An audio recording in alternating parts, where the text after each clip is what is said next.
एक समय की बात है, एक व्यापारी अपनी 3 बेटियों के साथ रहता था। व्यापारी को अपनी तीनों बेटियों से प्यार था। एक दिन उसे किसी काम से दूसरे देश जाना था। जाने से पहले व्यापारी ने अपनी तीनों बेटियों को अपने पास बुलाया और पूछा, मेरी प्यारी बच्चियों, कहो मैं परदेश से तुम तीनों के लिए क्या लाऊं। पहली बेटी ने सुंदर कपड़े और दूसरी बेटी ने गहने मंगवाए। तीसरी बेटी, जिनका नाम ब्योटी था, उसने अपने पिता से कहा कि वह उसके लिए एक गुलाब का फूल ले आए। व्यापारी ने अपनी तीनों बेटियों से उनके उपहार लाने का वादा किया और अपने सफ़र पर निकल पड़ा।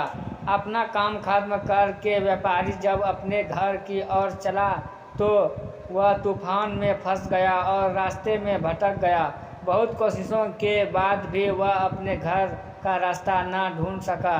तब तक तो अंधेरा भी हो चुका था। तभी अचानक उसकी नज़र एक रोशनी पर पड़ी जो दूर एक महल से आ रही थी। व्यापारी ने सोचा शायद महल में उसे रात बिताने की जगह मिल जाएगा, इसलिए वह उस तरफ चल पड़ा। जब व्यापारी महल में पहुंचा तो महल में कोई नहीं था।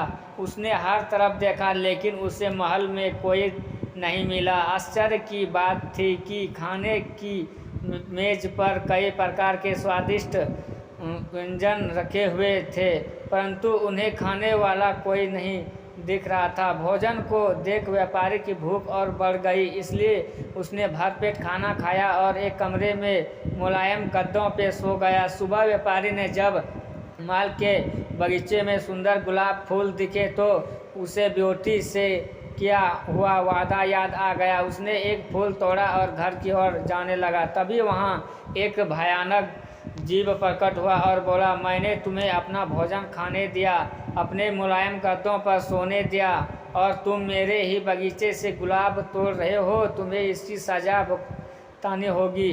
व्यापारी बहुत डर गया। कांपते हुए बोला, मुझे माफ़ कर दो, माफ़ कर दो, मुझे मत मारो। यह गुलाब मैंने अपने लिए नहीं तोड़ा, अपनी बेटी के लिए तोड़ा था। मैंने अपनी बेटी से वादा किया था कि मैं उसके लिए गुलाब का फूल लाऊंगा। यह सुनते ही राक्षस ने व्यापारी से कहा कि वह एक शर्त पर उसे छोड़ेगा। उसे अपनी बेटी को महल में भेजना होगा।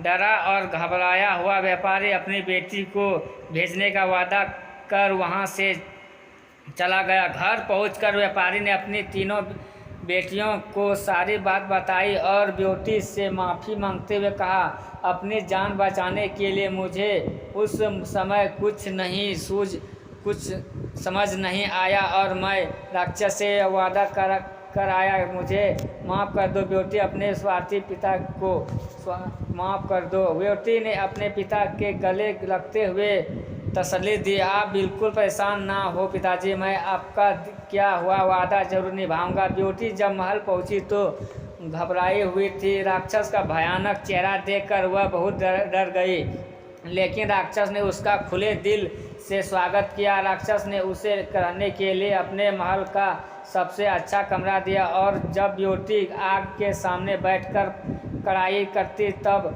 राक्षस उसके पास घंटों तक बैठा रहता और उससे निहारता रहता। धीरे धीरे दोनों एक दूसरे का साथ अच्छा लगने लगा और वे अच्छे दोस्त बन गए। अब वह दोनों सारा दिन एक दूसरे से बातें करते और खुश रहते। राक्षस को ब्योटी बहुत अच्छी लगती थी और वह उससे शादी करना चाहता था, लेकिन डरता था कि ब्योटी एक राक्षस से कभी शादी नहीं करना चाहेगी। बड़ी हिम्मत जुटाकर एक दिन उसने ब्योटी से अपने दिल की बात कहने का फैसला किया। जब वह ब्योटी के पास पहुंचा तो देखा कि ब्योटी अपने पिता को याद करके बहुत उदास है। उससे ब्योटी की उदासी देखी नहीं गई और उसने ब्योटी को एक जादुई शीशा दिया जिससे वह अपने पिता को देख सके। ब्योटी बहुत खुश हुई, लेकिन जब उसने अपने पिता को देखा तो वह बहुत बीमार थे। यह देख ब्योटी ने राक्षस से अपने पिता से मिलने की इच्छा जताई। राक्षस ने उसे पिता से मिलने की इजाज़त दे दी और 7 दिन में वापस आने को कहा। ब्योटी ने तय समय में आने का वादा किया और अपने घर चली। बेटी को सामने देख व्यापारी खुश हो गया, और जैसे जैसे उसे पता चला कि राक्षस देखने में भले ही क्रूर हो, लेकिन वह दिल का बहुत ही नेक और दयालु है, व्यापारी की सेहत और सुधरती गई। परिवार से मिलने की खुशी में 7 दिन कब निकल गए बेटी को पता ही नहीं चला। एक दिन बेटी ने सपना देखा कि राक्षस की हालत बहुत खराब है और जल्द ही मरने वाला है। अगले ही दिन वह महल वापस आ गई और उसने पाया कि राक्षस बगीचे में बेहोश पड़ा हुआ था, जैसे वह मर चुका हो। बेटी उसे देखते ही रो पड़ी, तुम मुझे छोड़कर मत जाओ, मैं तुमसे बहुत प्यार करती हूँ और तुमसे शादी करना चाहती हूँ। मैं अपनी सारी ज़िंदगी तुम्हारे साथ बिताना चाहती हूँ। जैसे ही बेटी ने यह शब्द कहे, एक रोशनी ने राक्षस को ढक लिया और तब रोशनी गायब हो गई। भयानक और क्रूर दिखने वाला राक्षस एक खूबसूरत राजकुमार में बदल चुका था।